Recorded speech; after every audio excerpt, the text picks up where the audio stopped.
कभी सोचा है कि इंजन या बिजली जैसे शब्द आए कहाँ से? आज हम मशीनों और शब्दों के बीच के एक छिपे हुए लेकिन बहुत गहरे रिश्ते की कहानी जानने वाले हैं। ये कहानी सिर्फ इस बारे में नहीं है कि टेक्नोलॉजी ने हमारी दुनिया कैसे बनाई, बल्कि इस बारे में भी है कि उसने हमारी भाषा को हमेशा के लिए कैसे बदल कर रख दिया। तो चलिए इसी बुनियादी सवाल से शुरू करते हैं। सुनने में थोड़ा अजीब लगता है ना, कि भला लोहे और भाप से बना कोई आविष्कार भाषा जैसी चीज को, जिसे हम देख या छू नहीं सकते, कैसे नया आकार दे सकता है। आइए आज के इस विश्लेषण में मिलकर इस दिलचस्प पहेली को सुलझाते हैं। तो इस कहानी की गहराइयों में उतरने के लिए हमें वक्त में थोड़ा पीछे जाना होगा। हमारा सफर शुरू होता है 19वीं सदी से।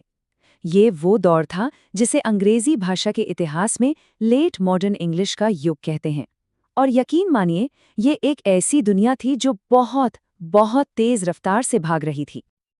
और देखिए, हम यहाँ किसी छोटे मोटे बदलाव की बात नहीं कर रहे हैं। औद्योगिक क्रांति एक जबरदस्त तूफान की तरह थी, जो एक भाषाई क्रांति की जमीन तैयार कर रही थी। एक पुरानी दुनिया मिट रही थी और उसकी जगह एक नई, शोरगुल और मशीनों से भरी दुनिया जन्म ले रही थी। तो सवाल ये उठता है कि इस जबरदस्त बदलाव के पीछे की असली ताकत क्या थी? जवाब बिल्कुल साफ है, टेक्नोलॉजी में हो रही तरक्की। ये जो नए नए आविष्कारों का विस्फोट हो रहा था, वही उस चिंगारी को हवा दे रहा था, जिससे भाषा में बड़े बदलाव आने वाले थे। अब इस स्लाइड को देखिए। जो चीज वाकई में हैरान करती है वो है रफ्तार। सोचिए जरा, सदी की शुरुआत में औद्योगिक युग बस शुरू ही होता है। सदी के बीच तक रेलवे का जाल हर तरफ फैल जाता है और सदी के अंत तक हम बिजली के युग में कदम रख चुके थे। ये भविष्य की तरफ एक ऐसी दौड़ थी जो रुकने का नाम ही नहीं ले रही थी। और जाहिर है, जब दुनिया इतनी तेजी से बदल रही थी तो भाषा भला पीछे कैसे रह सकती थी। इसका सीधा असर ये हुआ कि अंग्रेजी की शब्दावली में नए नए शब्दों की जैसे बाढ़ आ गई। ये एक जरूरी और जबरदस्त विकास था। और यहाँ एक बहुत जरूरी बात समझनी होगी।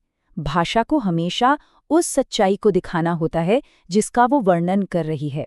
जब कारखानों, ट्रेनों और नई ऊर्जा ने जिंदगी को पूरी तरह बदल दिया, तो इस नई हकीकत को बताने के लिए पुराने शब्द काफी नहीं थे। चलिए कुछ ठोस उदाहरण देखते हैं। पहला शब्द इंजन। ये औद्योगिक युग के सबसे बुनियादी शब्दों में से एक बन गया। एक ऐसा शब्द जिसने ताकत और मशीनी तरक्की के एक नए आइडिया को अपने अंदर समेट लिया। हमारा अगला उदाहरण है इलेक्ट्रिसिटी, यानी बिजली।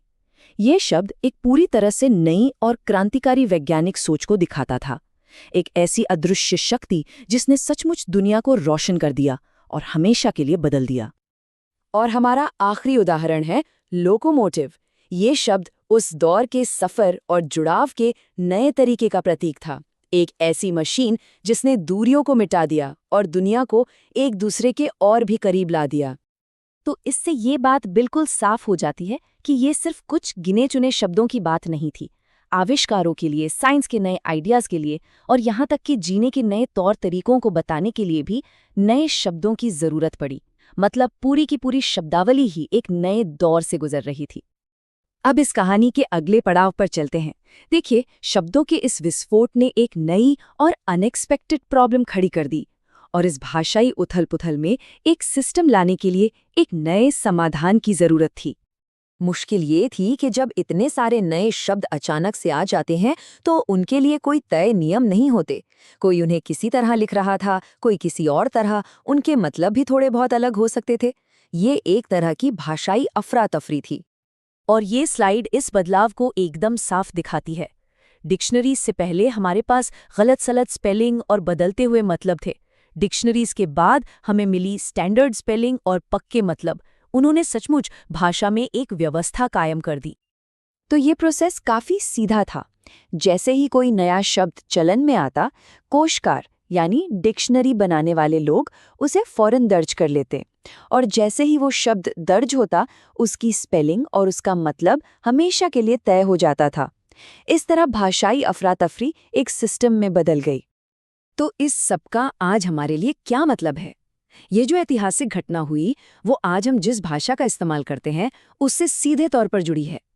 इसका असर आज भी हमारे बनाए हर वाक्य में महसूस होता है।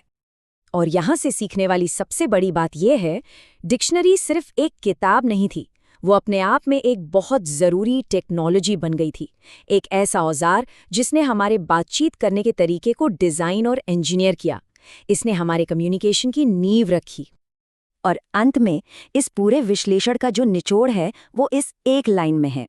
जैसे जैसे हमारी टेक्नोलॉजी आगे बढ़ती है, हमारी भाषा को भी उसके साथ कदम से कदम मिलाना ही पड़ता है।